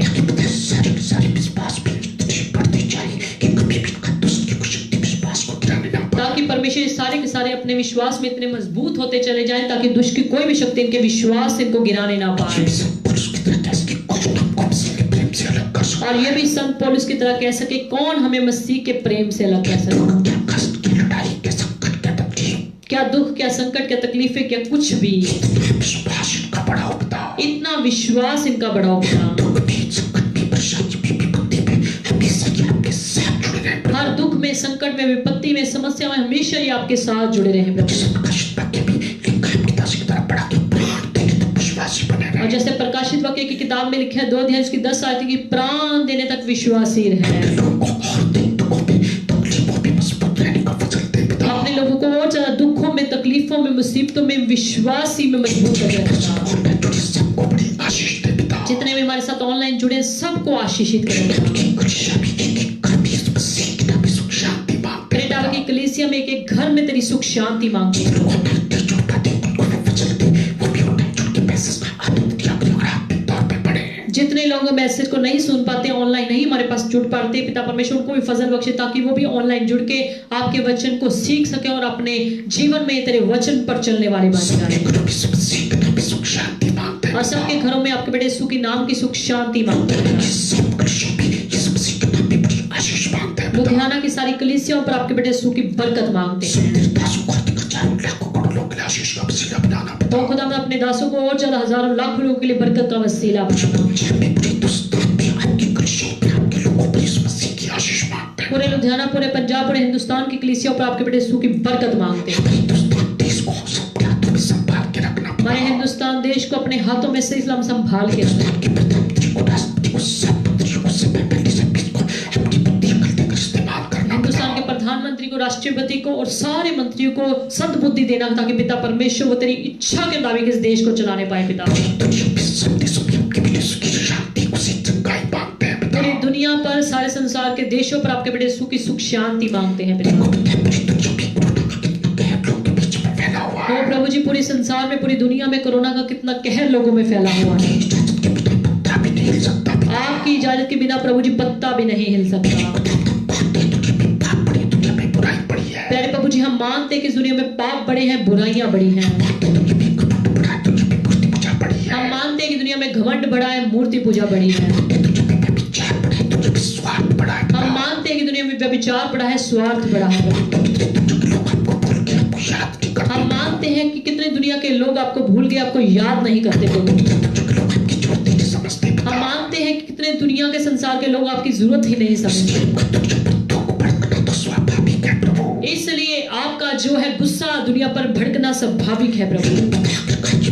आपकी तुरची हुई है। आखिरकार प्रभु जी ये प्रजा, ये लोग आप ही के तरचे हुए हैं। ये संसार आप ही का तो है प्रभु। ये दुनिया, ये संसार आप ही का तो है प्रभु जी। सारी दुनिया पर, हिंदुस्तान देश पर, सब राज्यों पर कृपा कर दो, अनुग्रह कर दो। फिर भी पिता परमेश्वर हमारे देश पर, सारे राज्यों पर अपनी कृपा कर दो, अपनी दया कर दो पिता।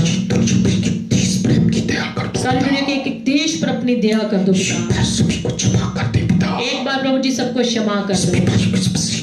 वापस बुलाने पिता। इस बीमारी को खुद हम यीशु के नाम में वापस बुला लो पिता, सब जगह सुख शांति खुशियों का माहौल आ जाए। ताकि सब जगह खुशियां, सुख शांति का माहौल आ जाए। कि सब जगह पे से तुझे भी आशीष बरकत शांति आ जाए पिता। ताकि फिर से एक बार इस संसार में, दुनिया में सुख शांति, अमन, चैन आ जाए सब पिता। जगह बिजनेस व्यापार फिर से खुल जाए इस मसीह के नाम में सब पिता। जगह पर बिजनेस, व्यापार फिर से पहले की तरह खुल जाए प्रभु यीशु के नाम में। पुलिस का भी स्टैम्प, मीडिया का भी स्टैम्प, स्वच्छता का भी स्टैम्प, जिन्होंने रिस्क ड्यूटी अभी भी कर रहे हैं उन सबको अपने हाथों में संभाल के रखना पिता। सारे हमारे मेडिकल स्टाफ को खुदावंद और पुलिस डिपार्टमेंट को और स्वच्छता कर्मचारियों को और मीडिया कर्मियों को खुदावंद सबको बड़ी बरकत है, जिन्होंने कितने रिस्क में ड्यूटी की और कर भी रहे हैं। परमेश्वर को अपने हाथों में सुरक्षित रखना पिता। कि सबके आशीष सारे संसार में जाते हैं। आपकी स्वर्गीय बरकतें सारे संसार पर जाए। हिंदुस्तान देश भी, पंजाब भी, लुधियाना भी मांगते हैं पिता।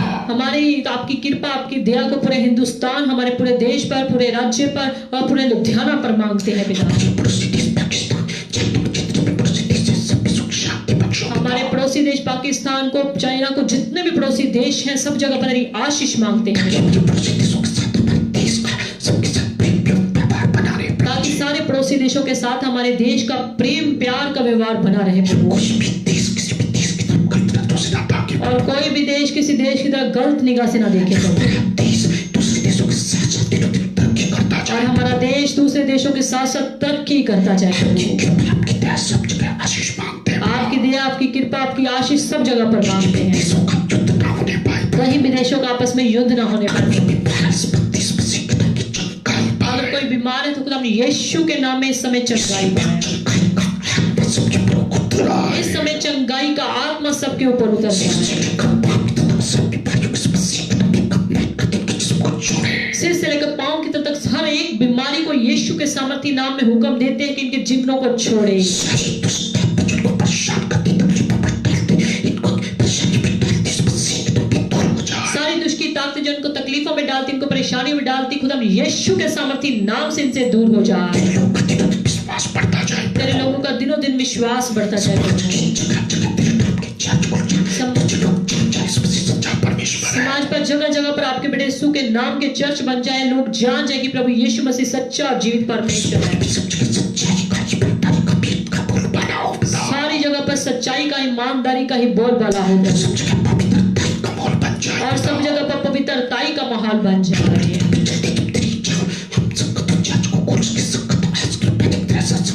और आने वालों में प्रभु जी तेरी इच्छा फिर से सारे धार्मिक स्थान चर्चेस खुल जाए, तेरे लोग आपस में मिलजुल कर खुदा में इकट्ठे होकर तेरी आराधना तेरी परस्तिश कर सके प्रभु।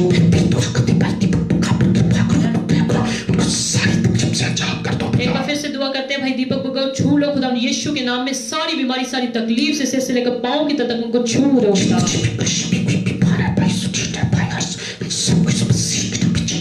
जितने भी आंटी भोली स्लेम टाबरी को भी छू लो खुदा यीशु के नाम में। पास्टर हरिंदर को भी छू लो जलंधर में खुदा यीशु के नाम में चंगाई भेजना। धन्यवाद प्रभु जी, आपने सब दुआओं को सुना।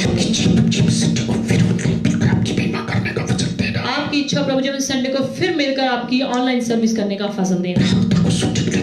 प्रार्थनाओं को सुनने के लिए धन्यवाद प्रभु। प्रार्थनाओं को प्रभु यीशु के नाम से मांगते हैं पिता, आमीन। आमीन।